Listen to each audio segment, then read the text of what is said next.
मित्रांनो, तुम्हाला माहिती आहे का, श्री विष्णुदेवांनी भगवान शंकराच्या पत्नी सतीच्या देहावर सुदर्शन चक्र चालवून त्यांचे तुकडे केले होते। आश्चर्य वाटलं ना ऐकून? पण हे का घडलं हे जाणून घेण्यासाठी व्हिडिओ शेवटपर्यंत नक्की बघा।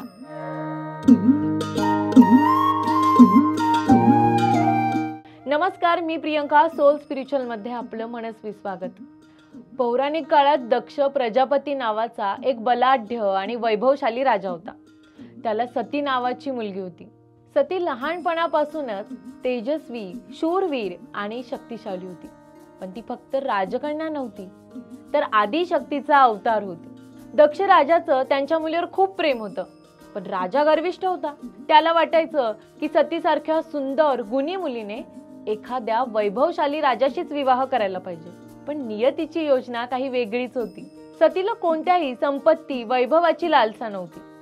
तिचं मन फक्त महादेवांवर एकाग्र झालं होतं। महादेव हे कैलासगिरीवर वास करणारे, बैलावर स्वार, भस्म लेपलेले, जटाधारी, त्रिशूलधारी।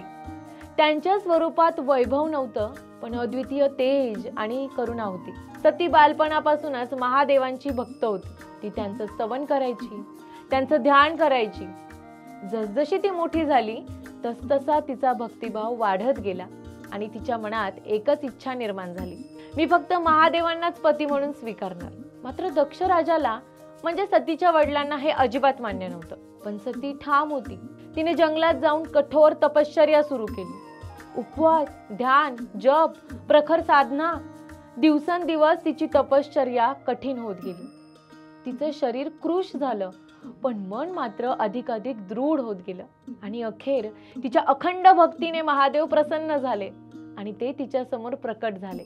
महादेव म्हणाले, देवी, तुझी ही घोर तपश्चर्या पाहून मी अत्यंत प्रसन्न झालोय। सांग, तुला काय वरदान हवंय?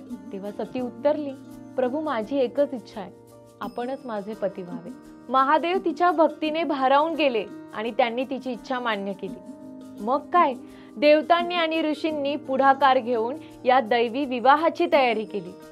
कैलास ते पृथ्वीपर्यंत सगळीकडे आनंद उत्सव सुरू झाला। विवाहाच्या दिवशी महादेव आपल्या गणांसह भूत, प्रेत, नाग, योगी, सिद्ध, गंधर्व यांच्या सोबत निघाले। त्यांच्या अनोख्या वरातीने सगळीच लोक थक्क झाली। देवतांनी आणि ऋषींनी हा मंगल सोहळा साक्षात पाहिला। सती आणि महादेवांचा विवाह मोठ्या उत्सवात, मंत्रोच्चारात, वेदघोषात संपन्न झाला। त्या दिवशी आदिशक्ती सती आणि भगवान शंकर यांचा पवित्र मिलाप झाला। संपूर्ण सृष्टीने या दैवी घटनेचं स्वागत केलं। सती आणि महादेवांचा विवाह झाल्यावर काही काळ सगळं छान होतं, पण सतीचे वडील दक्ष प्रजापती मनातून हा विवाह मान्य करू शकत नव्हते। त्यांच्या मते महादेव हे बैलावर बसणारे, भस्म लावणारे एक योगी होते। त्यांच्या वैभवशाली दरबारासमोर हे सगळंच त्यांना चुकीचं वाटत होतं। त्यामुळे त्यांच्या मनात महादेवांविषयी तिरस्कार होता। एकदा दक्ष प्रजापतीने एका मोठ्या यज्ञाचं आयोजन केलं। त्या यज्ञाला सगळ्या देवदेवतांना, ऋषीमुनींना आमंत्रण दिलं, पण त्यांनी त्यांचा जावई भगवान शिव आणि मुलगी म्हणजे सतीला आमंत्रण काही दिलं नाही। आता आमंत्रण नसतानाही सती तिथे गेली। तेव्हा दक्षाने सतीसमोर तिची आणि महादेवांची निंदा केली। सतीला पतीचा अपमान सहन झाला नाही आणि तिने त्याच यज्ञकुंडात उडी घेतली। सतीच्या मृत्यूची बातमी ऐकून भगवान शिव खूप संतापले आणि त्यांनी सतीचं जळलेलं शरीर खांद्यावर घेऊन तांडव नृत्य सुरू केलं। यामुळे संपूर्ण विश्वात हाहाकार माजला। तेव्हा भगवान विष्णूंनी जगाचा विनाश होऊ नये म्हणून त्यांचं सुदर्शन चक्र सतीवर चालवलं आणि सतीच्या शरीराचे 51 तुकडे झाले।